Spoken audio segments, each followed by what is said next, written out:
Good morning and good afternoon and good evening to people all over the place.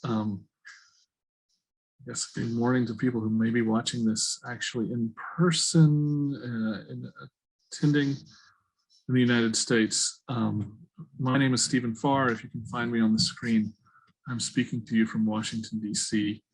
I am a co-lead of the Global Learning Lab at Teach for All.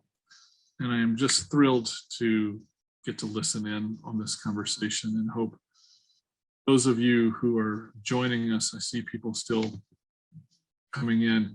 I hope you will join us with some questions for these folks. I'm going to just start with a little bit of framing of how we're thinking about this conversation, and then ask you, you all, these are panelists, a few questions, and maybe you have questions for each other. And the idea, those of you in the audience, is that you will have questions and you will please put them in the Q&A, and we'll watch for those and have a chance to hear from our transformational leaders from around the world on those questions a little bit, in just a little bit during the session. But let me just start with a deep welcome and appreciation that you're here. I'd like to kick us off with a little bit of an introduction to the work we've been doing at the Global Learning Lab, and as a sort of doorway to this question of purpose in education. This session is about reorienting the purpose of education to help children thrive in a pretty challenging world. And I don't want to speak for other panelists, but I, for one, have, I think we're all feeling how heavy the world is. And I've got 3 kids, and I'm spending a lot of time thinking about my children, and I'm spending a lot of time thinking about their children, and I'm thinking about the challenges that they are inheriting from me, from our generation. And it's scary, we as human beings are facing profound global challenges, whether change or intolerance or pandemics or food and water shortages. And when you think about those challenges, when I have the chance to travel the world, really come to realize that to thrive and survive on planet Earth in the future is going to require collaborative, creative, critical thinking and problem solving. It's going to require caring for each other. It's going to require the very best of what it means, I think, to be a human being. And yet, in my travels around the world, I don't think it's an exaggeration to say most children are in classrooms that not only don't foster creative problem solving, but inhibit creative problem solving. I don't think it's an exaggeration to say most classrooms around the world are built on an inherited model where students are seen as empty vessels to receive things, and they're rarely creating and using their critical thinking to solve the problems. And that's what we're going to need on this planet. It makes me think, what's going on here? And I personally feel like the pandemic is a catalyst for asking that question. What is the purpose of education? How does education need to change? I am just thrilled to have our 4 guests here, all of whom are, I think, what you all have in common from different places around the world. You are trying to do things differently than the system is telling you to. And I want to have a conversation about that. Like, what are you doing? Why are you doing that? What purpose do you see in education? Because I think if we get enough of you all together and we listen hard enough, you give us a map to how systems change, how systems need to change. So in that spirit, I'd like to get us started just by asking you all really to introduce yourself first. Tell us a little bit about who you are, where you're calling from, your role in and around the classroom. And if you don't mind, take a minute or two to share, given your experience and perspective, how you see the purpose of education in this challenging and changing world. I'm going to start with you, Rutuja, get a student voice to kick us off. You mind taking a couple minutes to introduce yourself and tell us a little bit about how you see purpose in education? Yeah, thank you, Stephen. Hi, everyone. I am Rutuja, and I am from India. I have been a Teach for India student for almost 7 to 8 years. I studied until 10th in India, and then I moved to United World College, Thailand for 2 years. And now I'm in Lake Forest College in Chicago doing my undergrad. And yeah, talking about, like what do I think of the purpose of education is, and with all that's happening, I feel like if I look at myself as a child, it was all about, like getting the highest grade in my class and being, like the top person in the class where I am. Yeah, it was all about grade, like in, if I just summarize it. But then I feel like as I have gone through different systems, like I had the privilege to be in a government school, then in a private school, and then in an international school, and now I'm in the US. It has just shown me like variety of understanding of how education has been for me. And one of the things that I've realized is it's really about building self-awareness. Um, and also like it can be about yourself for sure, and then also about the world around you, because I feel until and unless we don't start looking into ourselves, we don't exactly know what we want. Like as a student as well, if I don't know what I want, I don't know what subjects I want to learn, like, or what I'm interested in. So I feel like just that consciousness needs to come as I am within, like a classroom, or whether what activities teachers are doing with me. And then I also like, there was this speech that I was hearing a few days ago, and it said that, like we have misunderstood memory as intelligence. And that was something that really hit me, because I feel like it is exactly that, like you just like students are just expected to learn everything or just memorize everything from their textbooks and writing their exams. But at the end of the day, how is that helping? And in the coming future, we know that machines are going to overtake a lot of things, like not to scare, but that's the reality and that's the truth. And so how are we different as human beings when it comes to that? And so I feel like as a student, I really do think about how I am using my learning in a classroom into small day-to-day life things, whether it be doing my budget sheet every month, or whether it be just talking to people about, oh, what do you think about the pandemic and how this has evolved and everything. So I feel like that's something that I feel has been like the purpose individually for me as a student, and going through so many systems and just realizing the fact that there's a lot more that I can do as a student, even if I'm in classroom or outside the classroom. Thank you, Rutuja. That theme of purpose of education is to build self-awareness in students, I think is fascinating. And my mind goes, and we'll come to these questions later, in what way are our classroom models and our school models and our education systems built to enable that or inhibit that? And not in a way to blame any of us, we're all educators, but I think many of us work in systems that make that helping students grow self-awareness very difficult, because it takes relationships and it takes connections, and we're not sort of not built that way, I would argue. Louise, how about you? Will you mind introducing yourself? Tell us a little bit about where you're coming from on the purpose of education. Okay, so hello to everyone. My name is Luis David Arias. I'm a teacher at a public school in Bogota, Colombia. I'm also an Enseñar por Colombia fellow and teacher at the Digimente initiative. This year, I've had the privilege to be one of the first teachers to implement a curriculum on mediatic education in Latin America. Digimente is a program supported by the Google News initiative and led by Teach for All and Enseñar por Colombia, Enseñar por México, and Enseñar por Argentina.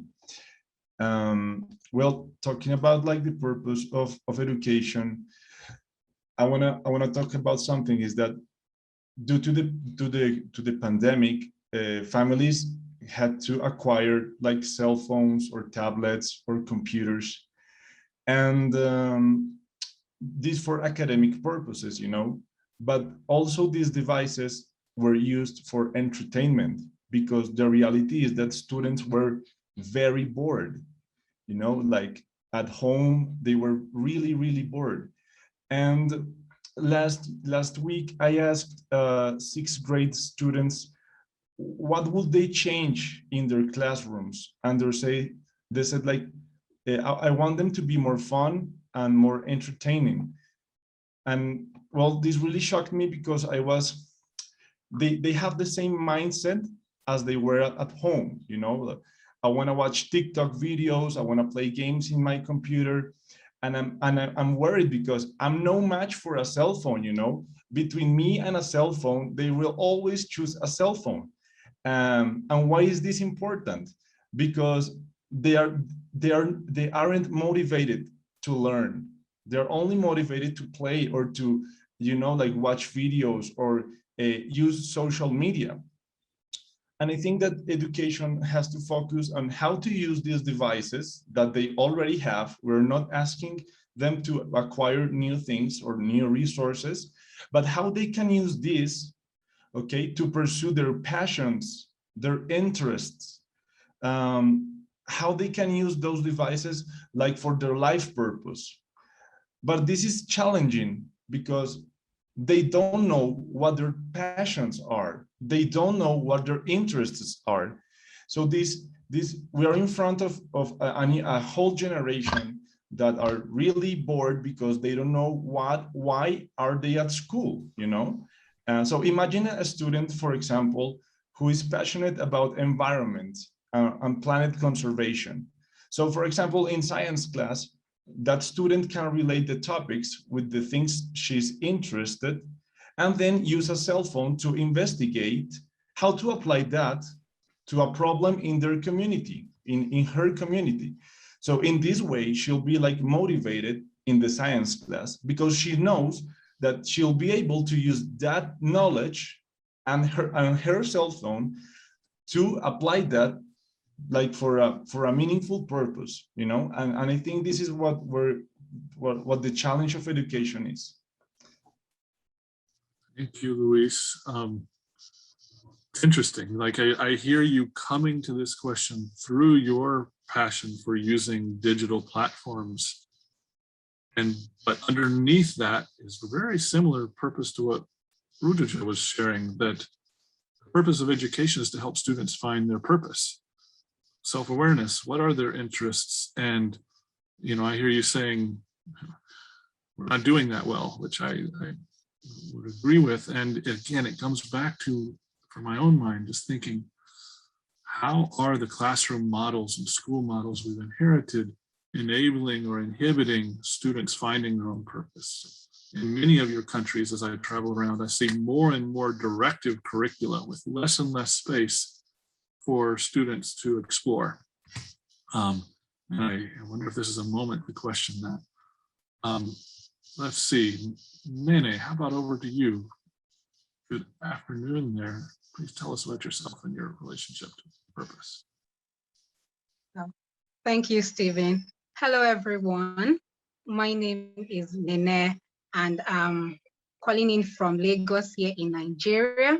I'm a very passionate educator. I've spent quite a number of years in the education and the social development space. Currently, I'm working to design, to develop, and to deliver leadership development programs to children in under-resourced schools, primary schools. And I do this because I believe that, you know, for children are never too young to develop leadership skills. And so that's why I do this. For me, when I think about the purpose of education, especially when I put into consideration the local context here in Nigeria, I believe that education should be tailored towards enabling each child's individual agency. And I say this because here in Nigeria, we have majority of the schools are government owned, and most of these schools are under-resourced. And a good number of them are situated in low-income communities where parents are not literate. And even for the very few high-end schools, a lot of these parents do not have the time, for the children. So I believe that education should be focused on empowering each child, to have that agency. And I believe that it can really go a long way in helping the child, not just in the classroom, but even beyond the classroom. Take, for instance, an example of what during the peak of the pandemic, when schools were shut down. When schools were closed down, and especially for low-income communities that did not have access to technology, for communities like that, I'll just cite an example. There was an innovation. One of the Teach for Nigeria fellows here, they started distributing worksheets, and there was a particular child in his class, and what this child could do, the child was able to step up, and he started to go around to visit houses of his classmates in the community, delivering worksheets to them. And this could only happen because even when they were in school, the boy, he had learned to take that initiative. And when that situation came up, he was able to step up to the occasion.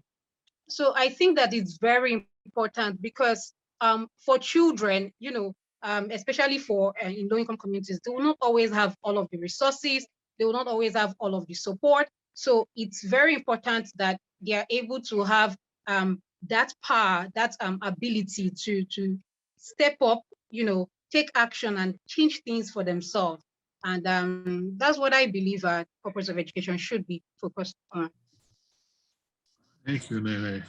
It's inspiring to hear. And I'm listening for these purpose, and I hear you adding kind of agency to that awareness. Yeah, students need to know what they want, and they've got to have conviction that they can go after it.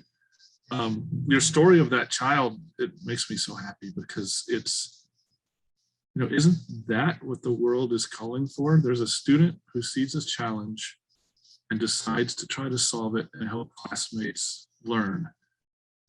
And it feels like that is a student in school practicing what the pandemic is calling for, what climate change is calling for, what, increasingly nationalization and xenophobia and intolerance is calling for. And again, I just keep asking myself, in what ways are we having to avoid current classroom models to make that happen?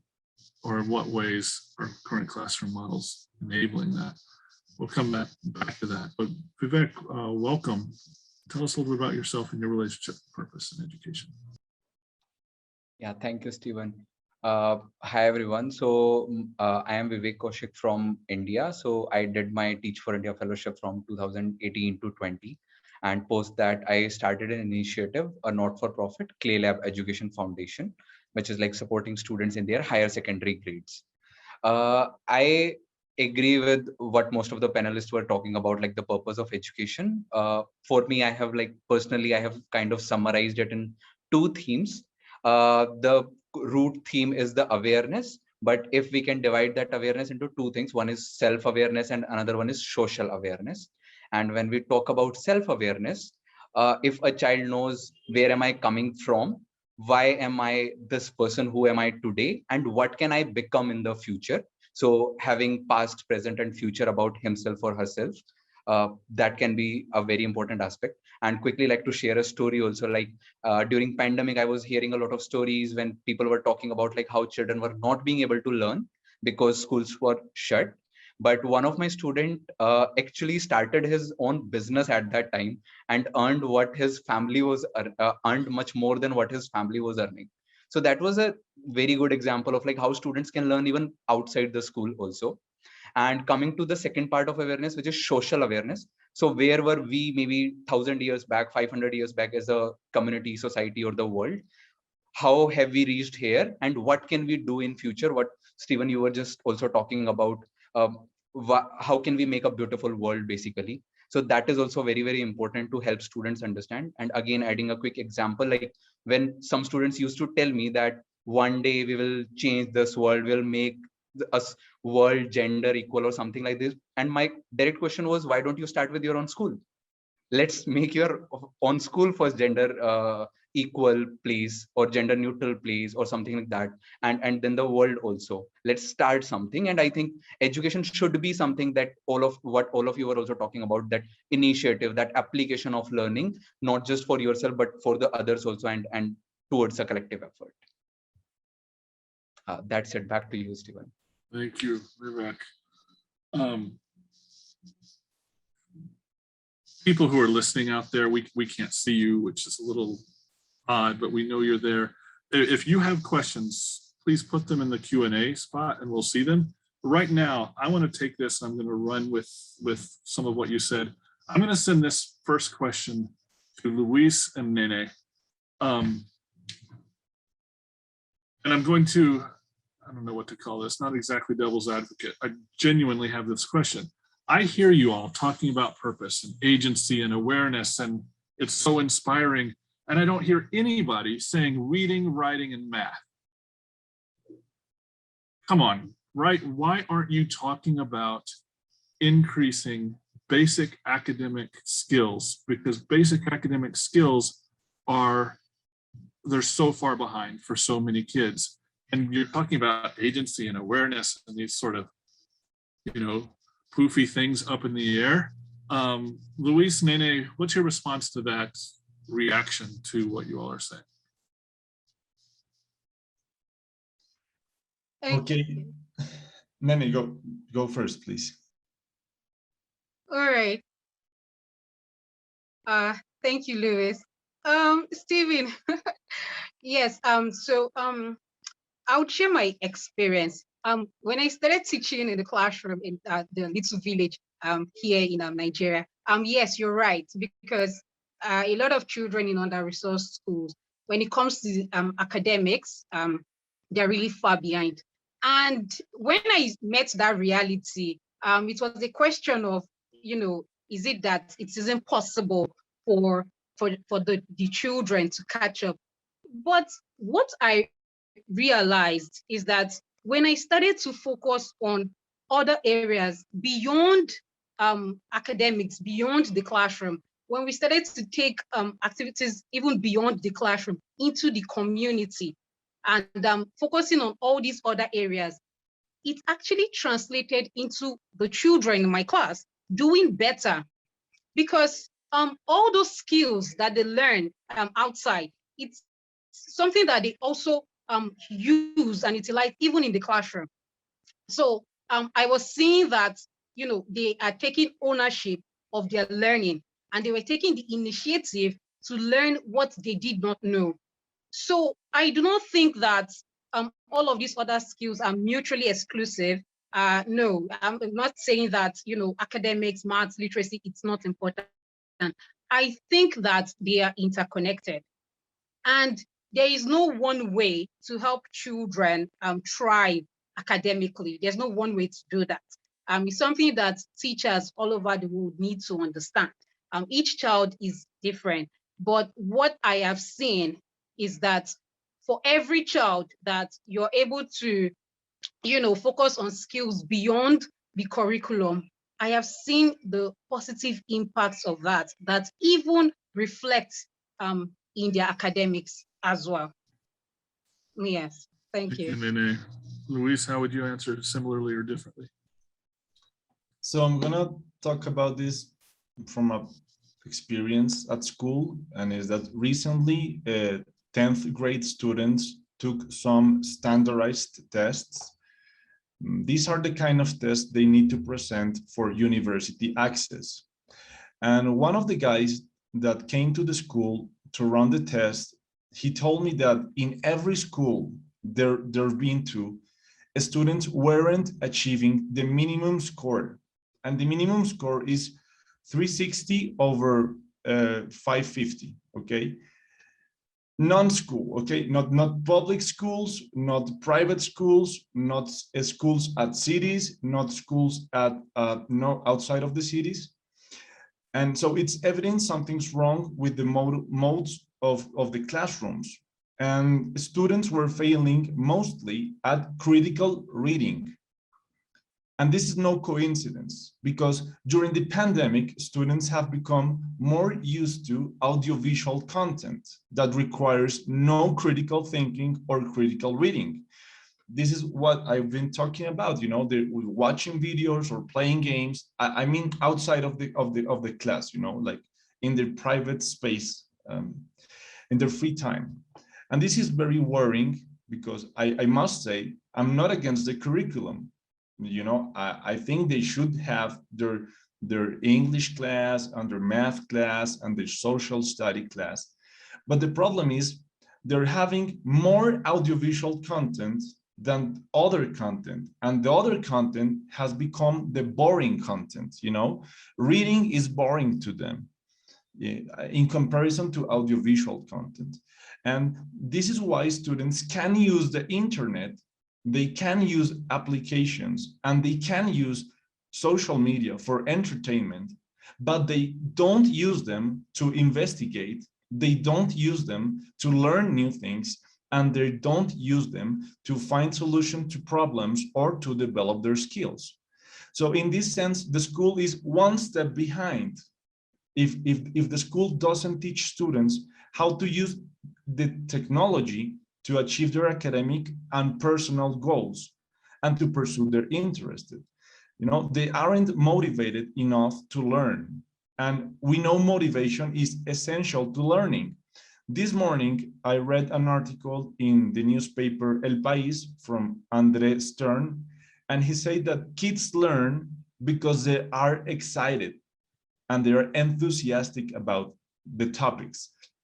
And of course, this is worrying, because we need to engage students. We need to make like find an equilibrium, you know, between the curriculum and how to use that in a fun way with the cell phones, with the computers.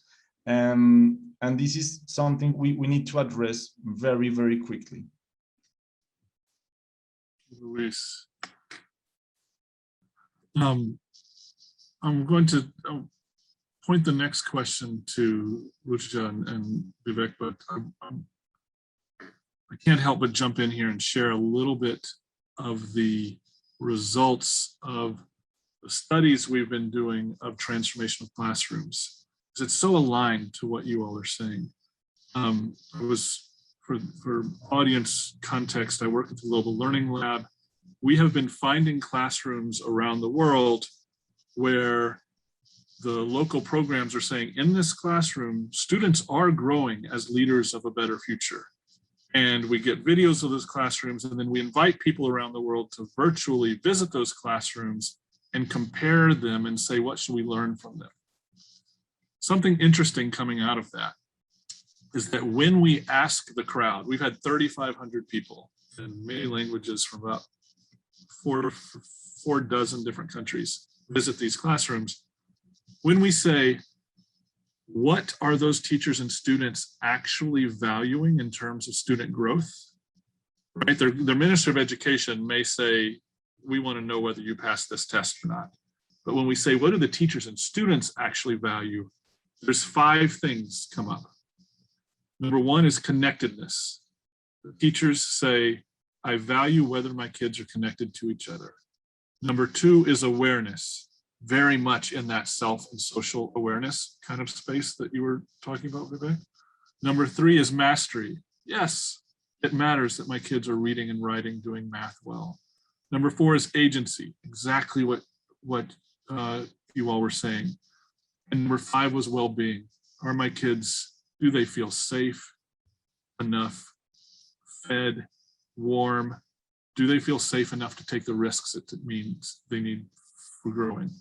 Connectedness, awareness, mastery, agency, well-being. Something that is really striking to me, and I want to just ask Rutuja and Vivek to share what you think of those 5 outcomes in your experience.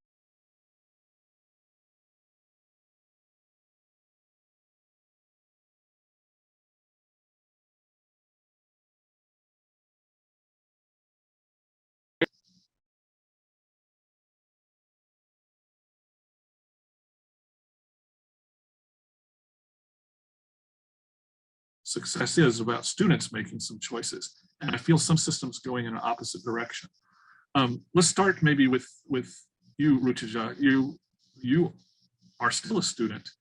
When you think about those kind of broader outcomes and this question of, can you go to mastery through those other outcomes, or what's the relationship between them? What comes to mind for you? What have you learned as a student about what it takes to meet the purposes that you're describing? Yeah, this is very interesting because I have like two sides to this. One, like I was just thinking about the Teach for India model when, you know, it says academics and achievements, X's and exposure, and values and mindsets. And I feel like this totally fits into this model because, you know, like I feel as a student, or when we step into a school, the main purpose for us is for academics, right? Like as a, if we say someone is educated, we also tend to look at their degrees or what they have learned or how much, you know, like whatever the education is. So I feel like with mastery, it is something very important in order for us to go into the world, because we need some kind of we need to know how to read, write, comprehend, because until unless we don't know that, as a student, I'll also not feel empowered, even though I have, you know, like, oh, these great ideas where I want to do this in my community or that. But what if I just don't know how to put it out there for, like, you know, the public? So I feel like that is, for me personally, that is like mastery is something that comes to the bottom, and then we go to the other like connectedness, awareness, agency, and well-being. Because I don't know, like for me it's like mainly like, because going like, just talking about myself, I feel like because I have been able to get exposed to so many different education systems and the way of teaching and learning different subjects, I feel like that has also made my knowledge increase in a way, because then I can also be like, oh, if I want to make this decision about my life, I have these other aspects that come into play when I'm doing that. And the other thing that I also wanted to talk about is well-being, because I feel like in most of the schools back home, I didn't have a counselor until grade 9. So I mean, it's not like we need to have a counselor, because that, then I'm putting that into a well-being perspective with like mental health. But that's a little concerning because, you know, like students need someone to talk to. And I was privileged to at least have my teachers, like my fellows, my D's and Bhaias, who I always want, like, share openly. But I feel like we need to have that aspect into the classrooms as well, where we have someone who is there to talk to students and talk about their well-being. So I feel like, yeah, like somewhere it is all interconnected. Like somebody said, I'm sorry, don't remember who said that, but it's like very interconnected to each other. But for me, mastery is one, and then we go to the others and build on it. Thank you, Vivek. What does all this make you think? I would try to like take it to a very basic level. I think one is tools and one is purpose. What is the ultimate purpose and what tools do you need? And all the academics, I guess they are just tools to achieve what we want to achieve. Like, I don't know, when if we say that reading is important, and if someone is blind, can that person not be educated? Or if someone is deaf, can that person be not educated? If a person is cannot speak, if can that person not be educated, or something like this? I think again, what Rutuja was mentioning in the beginning also, like memory has been taken as intelligence. It is not the case. Memory almost every animal possesses, and the difference between other animals and human beings, who are also again like kind of social animals, is that we all are connected. We have creativity and intelligence, and that initiativeness or agency, which makes us very, very different. With the help of that only, we have created academic structures, not that academic structures helped us to create creativity or something like this. So I think we should not forget that academics is just a tool. And what Louis was also telling, that in future maybe it is just about audio video classes, maybe physical classes may not continue to be the norm. Things are changing at a very, very fast pace. So I think it is very, very important to understand what is the real purpose. So what is the goal? Where do we want to go? And what you were mentioning, Stephen, while telling that those 5 things which were like figured out from the kind of transformational classes. I also experienced a lot of things in my classroom also. I was also teaching a grade 10 and in India, there is a standardized exam after grade 10, like a national level exam. And when I was teaching my students all other things, these students, not just they took care of their own studies, their academics, because they realized that, okay, this is important for me, not because they were supposed to learn. They helped the other classrooms also who were not supported by Teach for India. And actually they started a structure of evening classes where they supported other 180 students also. So that is the power of awareness, initiativeness, agency, and all these things. So once they know what they are supposed to do, I think we all are capable to do the things we want if we have the suitable environment as well.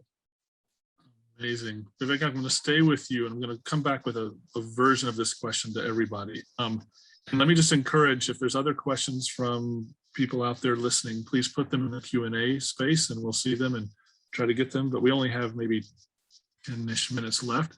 And I want to ask Vivek, so I mean, that story you just told is amazing, right? Students, again, it's students seeing a problem and helping each other learn. And I just think that is what the world is calling for.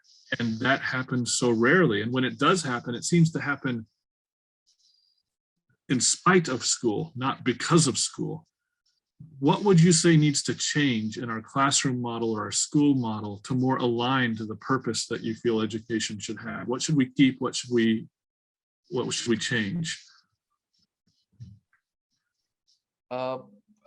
There are many things which I would like to point out, but again, I think a lot of things are very common also. But one thing which I think is the most important, and now this is a teacher's perspective, I would say, that I think we all have to accept that our students are also not just recipients, but they are equal partners in their own education. What in the beginning, I think we were discussing also, they are not like empty cups who are just coming to learn a lot of things. Even like few days back only, I was reading a national curriculum framework of India which was like made by a committee set up by Indian government. Even they were also telling that most of the teachers come up with this assumption that students don't know and we have to teach them. I think if all the teachers understand that belief that, okay, students are also learning in the school, outside the school, with the teacher, without the teacher, and they are active partners. And once we start involving them in the process, I think then it is going to make actual change rather than it's like a one-way thing. So this is something which I would like to say that should be ensured in our systems. Big deal. You know, I hear you saying viewing students as leaders themselves, seeing students as whole sources of knowledge, not just receivers, which I also just point out, that's not just a structural question, right? That is something about what each of us has internalized about what the role of a student is. And I think that's hard to unlearn. We may not have grown up thinking of students that way. Nene, how about you? What do you want to keep and what do you want to change going forward and to make classes, rooms, and schools more aligned to the purpose you have in mind? Yeah, so for me, I think that I really would want to keep the innovations, teachers innovating. I think that's very important, really. And also teachers' mindset, teachers' belief about the students in their classroom. It needs to change.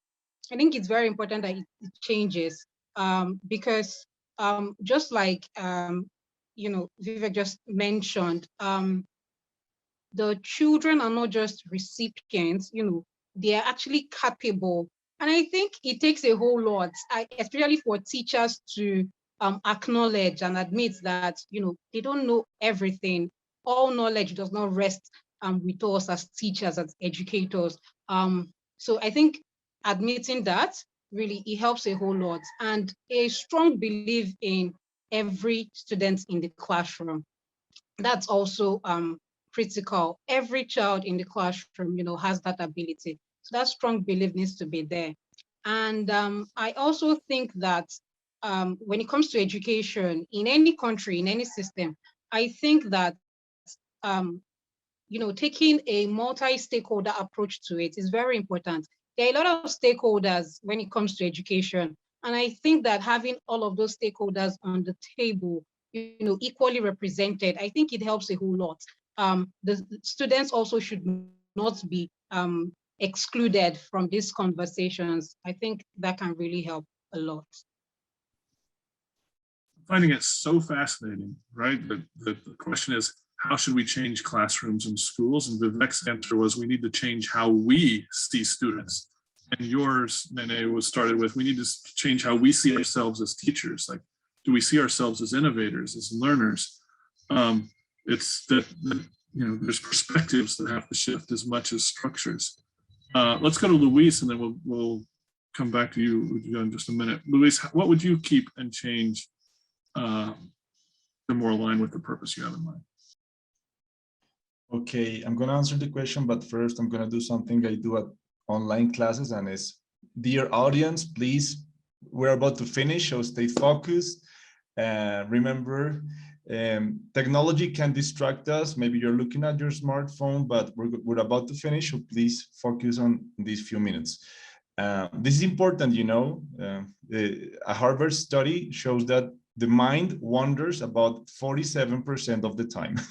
So, okay, but just to close, I believe the school must be the place in which students discover their talents, define their interests, and develop socio-emotional skills that helps them pursue a personal path or a life project.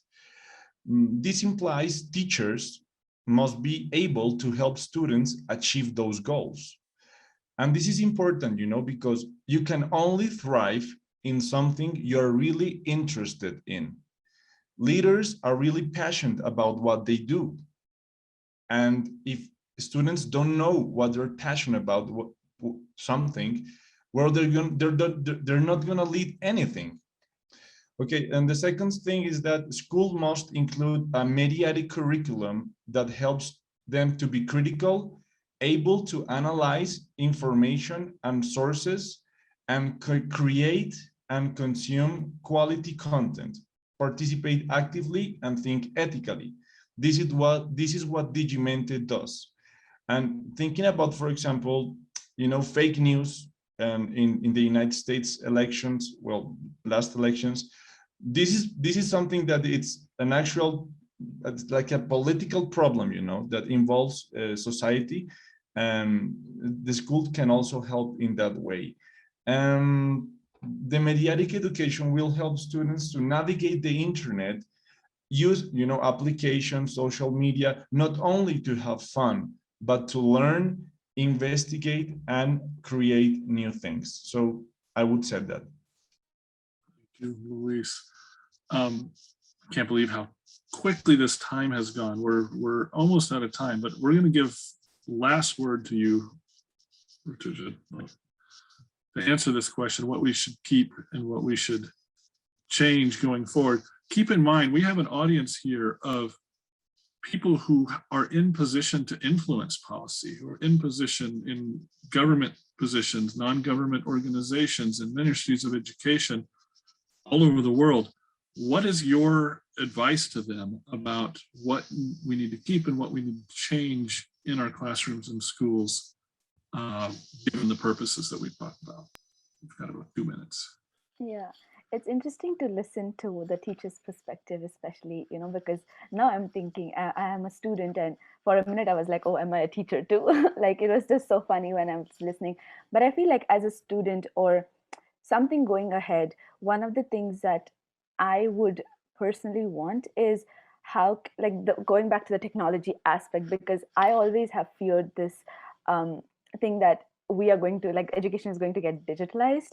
And I do not like that idea, because I keep remembering me walking into a classroom, looking at, like the benches, talking to my friends, having lunch with them. So I feel like, what is it that we, like, there needs to be some power or something that needs to keep this education going into the classrooms, because I feel like that's something that gives students the academics for sure, but at the same time, the social skills that we need, whether it be, like talking to someone, or whether it be just being in a classroom and interacting. So I feel like how can we, moving forward, keep that aspect of education in there where we are live and in person? Because during the pandemic, one of the things that I've realized is, of course, now I'm like, oh, why do I need to walk to the classroom? Like Zoom is so much better. It's, I can just sit on my bed and just do it. But then when I think about it, I'm like, no, I'm actually not, it's not that I'm bored, but it's more that, oh, I am getting scared to talk to people. And it's very interesting to see that, because I'm not someone who does that, but I have cultivated that over the pandemic. So how can we still have that aspect in there, is something that I would strongly urge. Thank you. Thank you, Luis. Thank you, Nene. Thank you, Vivek. I'm just going to do this out loud here, and this invitation goes to everyone listening, but and you all too. As I said at the beginning, it's just a heavy world. I'm worried about the future. I think we all are. The greatest hope I find is when I meet people like you, and you all start to get connected, and you start to say, wait, we can do these things differently. And I would love to invite you and anyone who's in this session to our Global Learning Lab sessions, where that's what we're trying to do, asking, what should the purpose of education be? Who decides that, right? So often it's decided very far away from the students and the parents and the grandmothers and the community where education is playing out. And when we do say the purpose of education, as all of you were saying, is a matter of, in essence, students' leadership in their own lives and communities, right? That they have awareness and agency and they're connected. What looks different in classrooms? If you visit the Global Learning Lab website with Teach for All, you'll see some of those studies, but we are going to be hosting some design hackathons, and I'm going to invite each of you to join us to look at some of those patterns and help us turn it into resources for teachers. I'm going to steal this recording and get the transcript and use the things you said to provoke those teachers to think differently. So many of our new teachers do come in assuming students are to receive my knowledge. I am the source of knowledge. And I hear you all saying that's not right. Students are leaders, teachers are learners too, and then we can have a different system. Thank you so much for joining us today. Panelists, thank you everybody for joining from around the world, and have a wonderful rest of your day, and look forward to remanaging education.